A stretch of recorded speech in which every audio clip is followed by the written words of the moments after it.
Hello everyone, welcome back to my channel. In today's video, I'll show you how to use Meta AI in a WhatsApp group chat. First, open the WhatsApp app on your mobile device. Once you're in WhatsApp, scroll through your chats and find the group where you want to use Meta AI. At the bottom of the chat, you'll see the message input box. Go ahead and tap on it. Now, in the message field, type @. Once you do, a pop-up menu will appear with the option for Meta AI. Select Meta AI from the menu. Next, type your question or any information you need, just like you would in a Google search. Once you've entered your question, hit the Send button. Meta AI will analyze your query and respond directly in the group chat. You can also generate AI images within the group.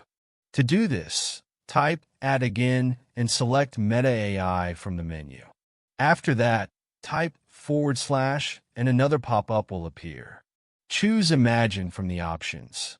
Then, enter a text prompt describing the image you want. Meta AI will generate an image based on your prompt. If you want to animate it, simply reply to the image with "animate it," and you'll see the image turned into an animated GIF. And that's it. That's how you can use Meta AI to get information or generate images in a WhatsApp group chat. If you found this video helpful, don't forget to like and subscribe to my channel for more tips and tutorials. Thanks for watching.